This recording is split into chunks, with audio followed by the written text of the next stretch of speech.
Salut tout le monde, c'est Chris. Rappelez-vous, le 23 septembre 2023, cette jeune adolescente de 15 ans, j'ai nommé ici Lina, disparaissait dans le Bas-Rhin sans laisser une seule trace.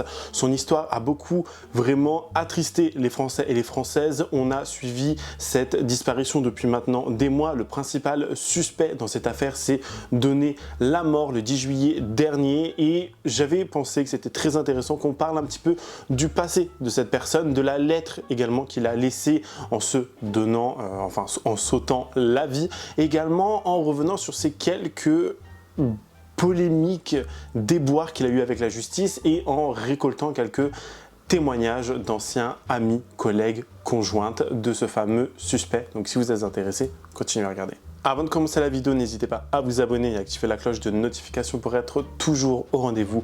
Polémique, scandale, actualité, people, télé-réalité, storytime. Ici, on parle de tout et n'hésitez pas à faire un tour sur la page Tipeee si vous souhaitez davantage soutenir la chaîne. Merci beaucoup. La disparition de Lina a vraiment fait couler beaucoup d'encre, elle a ému beaucoup de Français et Françaises. On a eu le droit au témoignage de son petit copain actuel, de sa mère ainsi que de son père et des habitants du même village ainsi que le maire du village.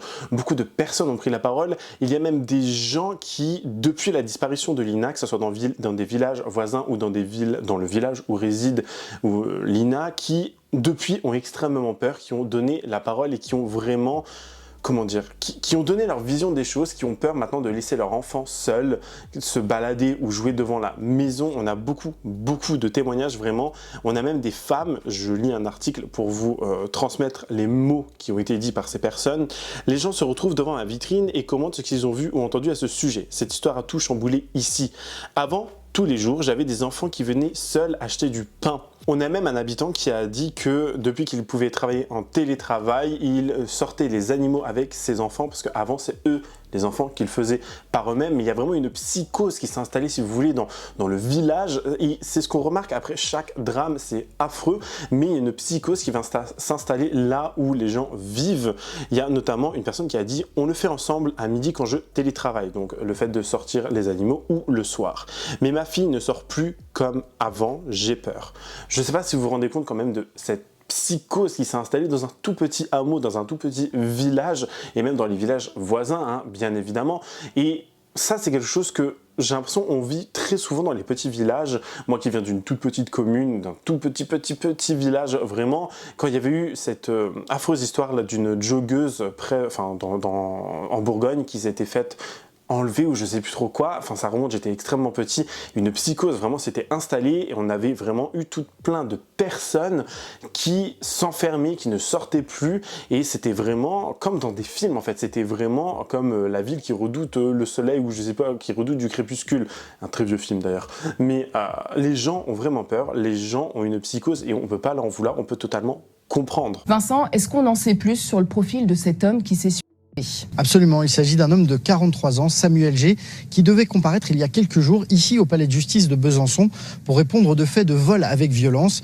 Des faits commis en août dernier, il avait arraché le sac à main d'une personne âgée assez violemment avant de voler la caisse d'une supérette sous la menace d'un couteau. Ce qui intrigue, c'est le profil de cet homme presque sans histoire, inconnu de la justice avant le début de l'année, mais qui depuis une rupture amoureuse présentait des troubles dépressifs et avait même effectué un séjour en hôpital psychiatrique. Au début de l'année, il est contrôlé à bord d'un véhicule signalé volé, véhicule qui lui est confisqué par les autorités et placé à la fourrière. En juin dernier, il est convoqué pour répondre de cette affaire et c'est ce mois-là, le mois de juin, que les enquêteurs, les gendarmes chargés de l'enquête dans la disparition de Lina, apprennent que l'un des véhicules qu'ils ont identifié comme suspect après analyse minutieuse de milliers d'heures de vidéosurveillance lors de la disparition de Lina, eh bien l'un de ces véhicules était à la fourrière, ils l'ont donc expertisé et l'analyse a révélé la présence de l'ADN de Lina dans l'habitacle. Malheureusement, les résultats sont arrivés trop tard car Samuel G s'est suicidé le 10 juillet dernier, laissant derrière lui une immense part de mystère que les enquêteurs tentent d'éclaircir en retraçant son parcours, son itinéraire sur le terrain depuis quelques jours. Il y a par ailleurs beaucoup de personnes qui ont commencé à dire que Samuel Gonin, donc le principal suspect qui, je vous le rappelle, s'est ôté la vie le 10 juillet dernier, d'après eux, ce ne serait pas lui. Ça serait vraiment étrange que cette personne ait fait 200 km de son lieu d'habitation. Donc il était de Besançon, il est venu jusque là où habitait Lina Pourquoi faire? On ne sait pas trop, on n'en a pas la certitude.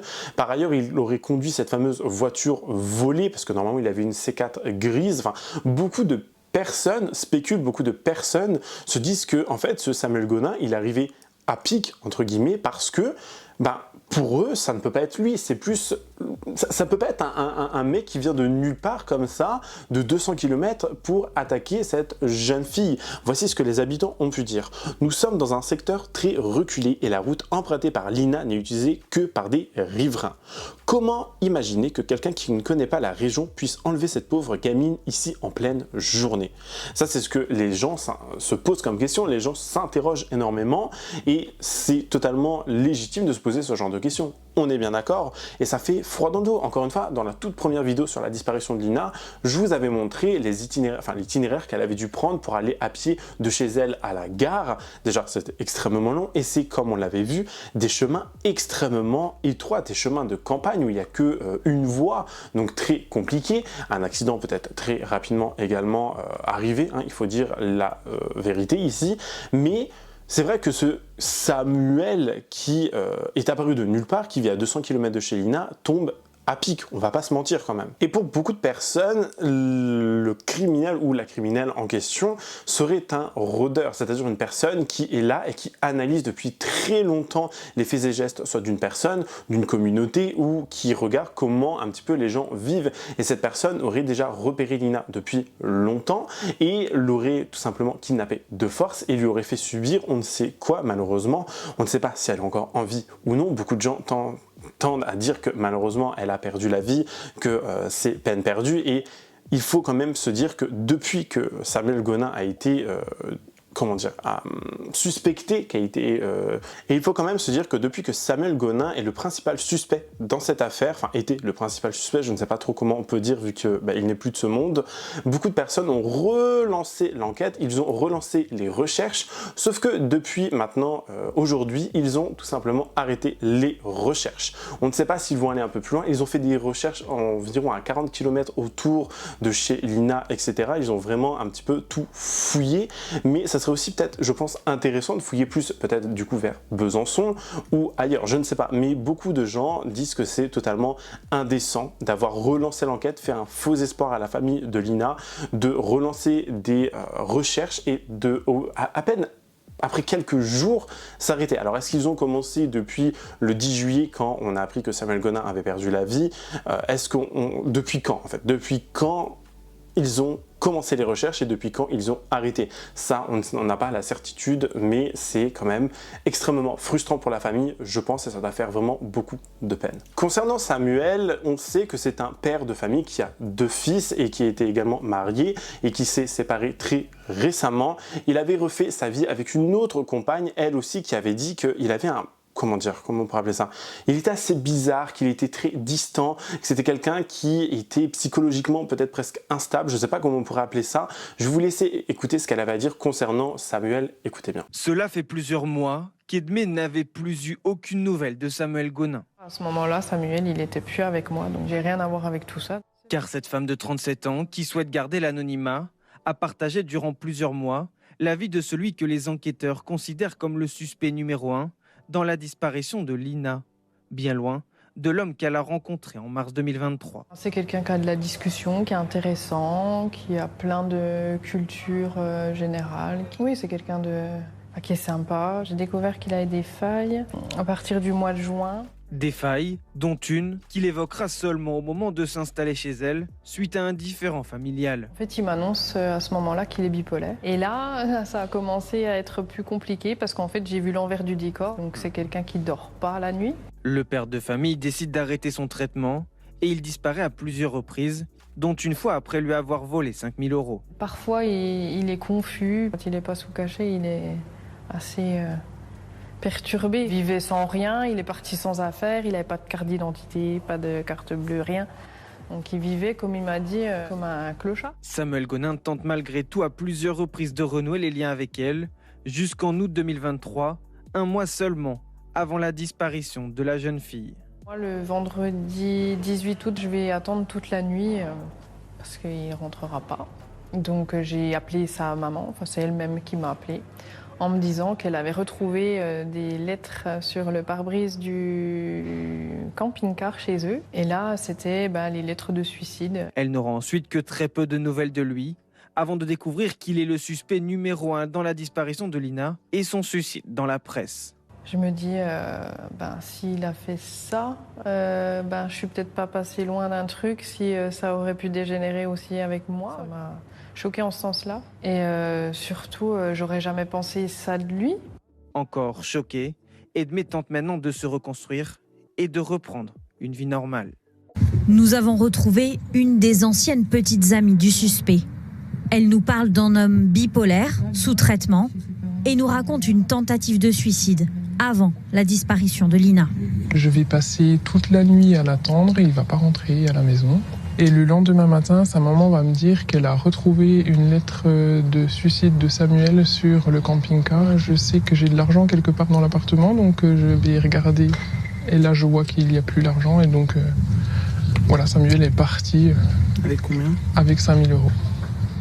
Alors il faut savoir également que Samuel aurait laissé une lettre d'adieu à ses enfants en sautant la vie. Ce père de famille qui a perdu son travail, qui était vraiment dans une mauvaise passe, qui n'arrivait pas à retrouver de travail également. Donc entre ça et les accusations peut-être auxquelles il devait faire face, l'ADN qui a été retrouvé dans cette voiture volée, je pense que ça a fait beaucoup. Est-ce qu'on a essayé de lui faire porter le chapeau ou non? Je n'en sais rien. Dans la lettre, on pouvait lire quelques extraits, je vais vous lire quelques extraits. Malheureusement, on n'a pas la lettre entière, je vais vous lire du coup quelques extraits. Il a dit « J'ai perdu mon honneur, ma dignité, mon humanité, je dois partir. Je ne sais pas me contrôler, ça va trop vite, je souffre trop, c'est mieux ainsi. » J'ai disjoncté, malgré plusieurs années d'expérience en tant que menuisier et enseignant en lycée professionnel, je dégringole de plus en plus bas à chaque fois. Donc on voit ici, il parle d'une certaine emprise qui est quelque chose qu'il n'arrive pas à contrôler. Apparemment, Samuel aurait été addict à certaines substances également. Donc je pense que ça n'aide pas forcément dans son dossier. Alors encore une fois, il n'est plus de ce monde. Qui va juger? Comment on va savoir si c'est lui ou non? J'ai un petit peu l'impression que la justice essaie de nous faire croire que c'est lui. Comme ça, on clôture le dossier, on dit c'est terminé. Comme ça, ils arrêtent. On connaît les forces de l'ordre en France, on connaît les enquêtes et les enquêteurs, les enquêtrices, on sait comment ça se passe. Dans beaucoup de pays du monde, les gens ne prennent pas très souvent au sérieux ce genre de disparition, ce genre d'affaires au début. Au bout d'un moment, ils commencent à en avoir marre. Alors je ne fais pas porter le chapeau à qui que ce soit, mais c'est une réalité. Malheureusement, je pense que là, ils doivent se dire qu'il y a beaucoup plus grave, intéressant si vous voulez, mais c'est dingue en fait. Je me dis que c'est extrêmement dingue de voir que en fait on va abandonner les recherches alors que je pensais sincèrement qu'on arrivait proche du but. Je pensais sincèrement que l'on pouvait avoir une issue favorable à cette histoire et beaucoup de gens pensent comme moi, j'en suis sûr et certain. Beaucoup de gens pensent et pensaient aussi qu'on allait peut-être retrouver Lina saine et sauve, peut-être enfermée quelque part à la rigueur ou malheureusement sans vie. Mais je pense que pour le deuil des parents et par respect pour eux, je pense qu'on n'aurait pas dû arrêter les recherches, on aurait dû continuer. Mais bon, après, ça reste que mon humble avis. Alors, je ne sais pas trop jusqu'où va aller cette histoire. On l'a bien vu avec le petit Émile, il y a eu un dénouement tragique, malheureusement. On va bien voir si avec Lina, on va voir ce qui va se passer avec Lina. On croise quand même les doigts pour qu'elle soit toujours en vie, bien évidemment. Essayons de rester respectueux et courtois dans les commentaires. Je vois beaucoup de gens dire « elle est déjà morte », machin. Enfin, il y a des mots à savoir employer, il y a certaines tournures de phrases qu'il faut bien dire, s'il vous plaît. Il y a des choses, des fois, qui peuvent être lues par la famille, par des proches, par des amis, mais on se rappelle aussi que beaucoup de personnes dans cette histoire sont assez sombres, on va pas se mentir. On se rappelle de la collègue de travail qui avait été menacée par le petit ami de Lina qui lui avait dit « oui, si tu dis de mauvaises choses », parce qu'elle avait été sur le plateau de TPMP, et il lui avait dit « attention, tu parles pas de moi, tu fais pas ci, tu fais pas ça ». Donc rien que là, ça laisse un petit peu soupçonner quelque chose d'étrange. Vous voyez, la mère aussi qui avait eu un comportement bizarre, ces fameuses personnes avec qui elle avait fricoté, qui l'avaient violenté et qui l'avaient donc vous comprenez le mot, je suppose, durant une soirée, sur qui elle avait voulu porter plainte, son vélo qui a été volé, plein de choses. Cette jeune fille a vécu des choses totalement atroces.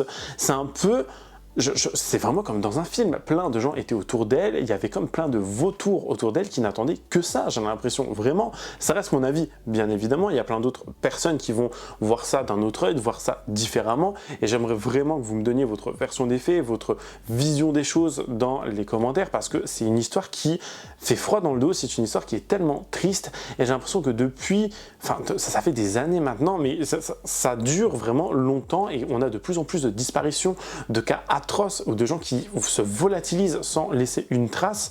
Mais où vont ces gens? Que se passe-t-il? Et qu'on ne retrouvera certainement jamais. Et je vous jure que ça fait froid dans le dos. Ça peut être vous comme ça peut être moi un jour ou l'autre. Même si je suis dans une grande ville, même si vous êtes dans une grande ville, peu importe. On ne sait jamais de quoi demain est fait et c'est vraiment très étrange. C'est pour ça que je pense que des fois, quand on a un téléphone, il faut toujours mettre une option SOS, il faut toujours avoir peut-être ceux qui ont des montres connectées, là, les Apple Watch ou d'autres montres, pareil, il y a des options SOS, etc.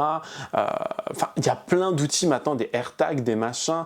Il faut toujours être préparé, et c'est malheureux à dire, mais il faut maintenant sortir avec une armure, limite dehors, avec de quoi se défendre. Et encore une fois, si vous vous défendez dehors quand on vous agresse ou quoi que ce soit, c'est vous qui allez prendre plus cher que la personne qui vous a fait du tort et du mal. C'est quand même assez étrange. On vit quand même dans un pays à deux vitesses et on vit dans un pays à double tranchant. Et je trouve que ça fait extrêmement peur.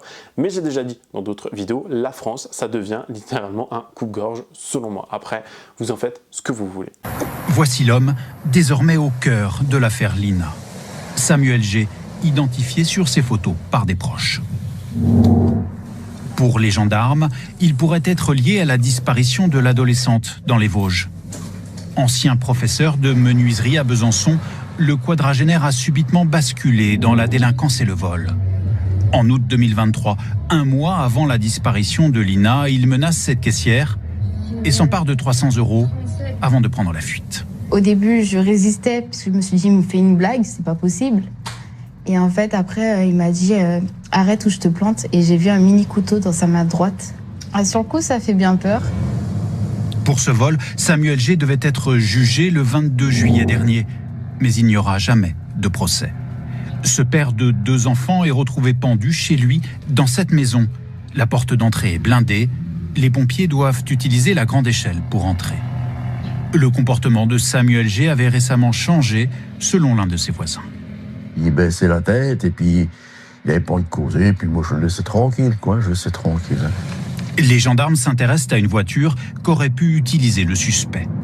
Aperçue sur les lieux de la disparition, elle est retrouvée au printemps dans une fourrière du sud de la France. À l'intérieur, l'ADN de l'adolescente.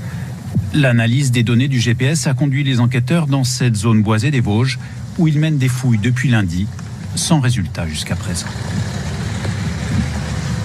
Alors honnêtement, mon avis final, j'ai envie de vous dire là-dessus, concernant surtout Samuel Gonin, ce quarantenaire qui n'est plus de ce monde, honnêtement, je ne sais pas, c'est 50-50. Pour moi, il est fort probable aussi que, oui, il aurait pu enlever Lina, parce que l'homme avait des sérieux problèmes de bipolarité, c'est son ancienne conjointe qui l'avait dit.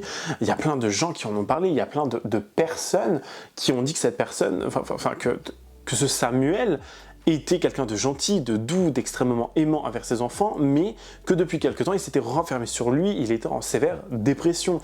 Donc il aurait pu commettre l'irréparable, on est totalement d'accord, mais aussi, pour moi, c'est peut-être quelqu'un qui a perdu beaucoup d'un coup, son travail, son humanité, sa dignité, comme lui-même l'a dit dans sa lettre. Il a perdu ses enfants, perdu entre guillemets, sa femme, son mariage, etc. Donc il n'a peut-être pas supporté. Et il y a des gens des fois qui partent de ce monde, qui sautent la vie pour bien moins que ça. On est d'accord. Donc je suis assez partagé, je ne sais pas trop, je ne sais pas ce que l'enquête va révéler. Est-ce qu'un jour ou non on va savoir où est Lina? Ça, on le saura tôt ou tard. Dans ce paisible quartier de Besançon, les riverains se souviennent de l'intervention des pompiers le 12 juillet dernier. Entré par la fenêtre du dernier étage de cette maison, ils découvrent un homme pendu, Samuel G, ancien commercial dans l'automobile. Un suicide, 2 mois après une première alerte, raconte ce voisin. Ses parents s'inquiétaient du fait qu'il ne répondait pas au téléphone, qu'il ne répondait pas quand il toquait à la porte. Et donc ils ont prévenu les pompiers. Et à part les voisins qui me confiaient de temps en temps qu'il y avait une musique un peu forte, j'ai pas eu d'autres échos. Voisin discret, Samuel G, 43 ans, était pourtant connu pour des vols et des violences, entrecoupés de séjours en psychiatrie jusqu'à son suicide. Le 25 août dernier à Besançon, Il aurait volé le sac à main d'une vieille dame avant d'entrer dans ce supermarché pour commettre un second vol. Kimberley était derrière la caisse. Il avait le sourire, donc je l'ai pris pour un client normal comme les autres. Je vais pour lui rendre la monnaie, c'est là qu'il l'a pris dans la caisse. Donc au début je l'ai arrêté en disant mais tu fais quoi? Et il me fait arrête ou je te plante. Et en fait il avait un petit couteau dans la main droite. Son visage s'est un peu crispé en mode énervement, mais en même temps paniqué de faire ce qu'il faisait. Un mois après cette agression, Lina disparaissait à 200 km de là. L'ADN de la jeune femme a été retrouvé dans la voiture volée de Samuel G. Mais rien d'autre ne semble relier la victime au suspect, selon cette proche de la mère de Lina. Cette personne est inconnue de Lina et de sa famille, et ce serait quelqu'un de passage. Nous, on s'imaginait effectivement qu'elle avait été emmenée, mais nous évoquions plus une personne qu'elle avait déjà connue. Et aujourd'hui, on est assez pessimiste, on est même abattu. Dans les Vosges, les gendarmes vont continuer demain de fouiller d'autres secteurs où Samuel G serait passé après la disparition de Lina, avec le mince espoir de retrouver un indice ou un corps. En tout cas, c'est la fin de cette vidéo, j'espère qu'elle vous aura plu. N'hésitez pas à me dire ce que vous en avez pensé en commentaire et me donner votre avis le plus sincère et avec courtoisie pour qu'on puisse débattre ensemble. N'hésitez pas à vous abonner et activer la cloche de notification pour être toujours au rendez-vous. Lâchez votre meilleur pouce bleu et me rejoindre sur les différents réseaux sociaux, tout est en barre d'infos. Sinon, je vous fais plein de gros bisous, prenez soin de vous. Bye guys.